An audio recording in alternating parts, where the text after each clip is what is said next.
Hello again. This is Gorillas Freak 25 here.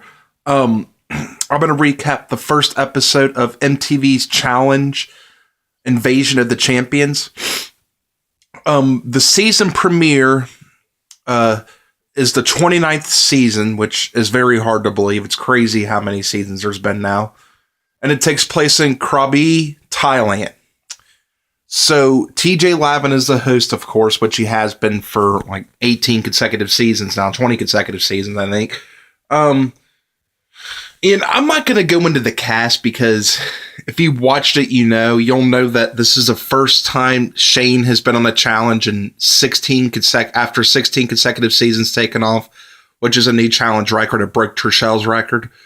So I'm just going to get straight into it. Basically, the format is a brand new individual format.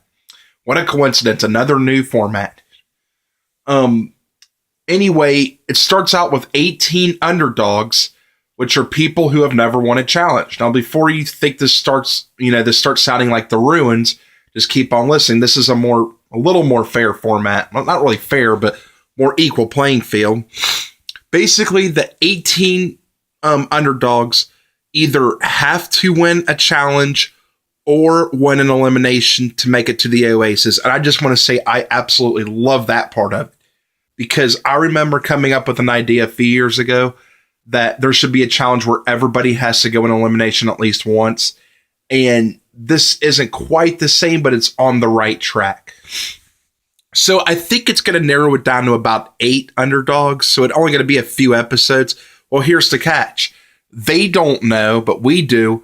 But they don't know that once they get to the Oasis, it's not all fun and games, because they're living in some shack right now on an island. They're going to get to the Oasis and find out that there's, I think it's 10 champions waiting for them. So, and these are some of the best competitors in challenge history. So that's going to be the catch. So they're going to get there and fight their way till the end. My biggest criticism with this format is similar to Battle of the Bloodlines. It's unfair because the champions, well, besides the fact that they are already champions, big dogs have the alliances on their side. They're coming in, like, let's say episode 4 or 5. Well, they already missed the first few eliminations. They're well rested. They're not worn out from the challenges, and they literally get to skip eliminations. So the numbers are working in their favor. So it won't be a surprise to see the winner of this whole thing be a male champion and a female champion. It may very well be a female underdog, but there's no way a male underdog's taking this, because the game's already stacked against men versus men more than it is women versus women, let alone when it comes to underdogs versus champions.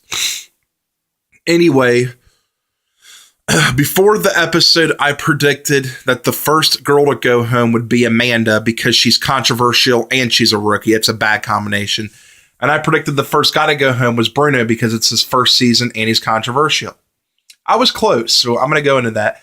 So basically, it starts out with them all talking and blah, blah, blah, and all that. So anyway, there's nothing really to say. The challenge for this premiere, it's actually a 2-episode premiere, which is the first time they've ever done that. They've done an hour-and-a-half episode before, but not 2 episodes combined for a premiere. Anyway, it's called the Over-Under. Basically, what they're going to do is they're going to climb up a wall, they're going to climb up a wall and jump over it, and then they're going to dig sand and climb under another wall, and then they're going to ring the bell. The first male and female wins the challenge and wins a ticket to the Oasis. So, anyway, they make a rookie mistake, which most of them are, rookies or borderline rookies, and they do alliances during the challenges. So you'll see some people like Tony not following the alliance. Dario and Nicole took off, and then, Kayla was kind of in the middle, and you had Bruno and Sylvia, the stragglers, at the end. Well, the challenge gets over, and I'll go into more detail and the challenges as the season goes on, but this is just a premiere recap. So the male winner is Dario and the female winner is Nicole. Not a surprise at all to me. I would say those are 2 of the strongest of the underdogs, definitely. Especially Nicole, I knew she would be, even though it's her first season. But anyway, so Nelson throws this big fit about how Tony didn't follow the alliance and Kayla joins in on him and all this and blah, blah, blah and all that. And I just feel like it's silly because he needs a reality check. This isn't a team game, and he's going to find that out, especially when Zach, CT, and Bananas get on. This is not a team game, especially the most, it's just, I just don't understand what his deal is. And it made me lose a lot of respect for him, a lot of it. And, and Kayla's joining in the same way, and she's already calling herself the best girl. You haven't even been on there. You didn't even do that good in the challenge. I mean, come on. So anyway, the way the elimination works is the elimination rounds this season are called temples. They vote by a house, one male and one female, to go against the losers. Well, the losers of the challenge were Bruno because he just flat out did terrible, and Marie. So, anyway, they ended up voting for Kayla, probably because she's extremely controversial, and Tony, because everyone likes to pick on Tony. The guy doesn't deserve half the hate he gets, and they want him to prove himself since his first 2 challenges, he's gone home due to a reason other than elimination. So anyway, Nelson continues his cockiness, and Jenna has to step up, and I'm starting to like Jenna and to say, hey, calm down. And poor Shane, he's there. He's 33 years old. This is his 4th season, and he's part of the underdogs. So anyway, they get to the temple. The temple is called In the Trenches. It's basically you run to the other side, get a ball, meet up in the middle, then go to the other side that you were on, get a ball in the middle. The first person to get 2 balls wins. So there's obviously going to be some wrestling in the middle, so it's a pretty good elimination. It would be one we would want to see Zach versus CT or Bananas versus, we want to see one of those, but instead we're going to see, a bunch of underdogs, so-called. So anyway, the girls go, and it's a pretty decent battle, but Marie just can't hang on, and she loses to Kayla, so she's the first one to go home, bringing her elimination record to 1-2, and Kayla wins her very first elimination ever at 1-0. So then, of course, Kayla starts bragging about how she's one of the best. Well, you beat Marie, who was all hype in the first place, and I could argue the only reason she even won her other elimination round, the only one she's ever won, was because Rob was her partner, and he was a 6'6" college basketball player.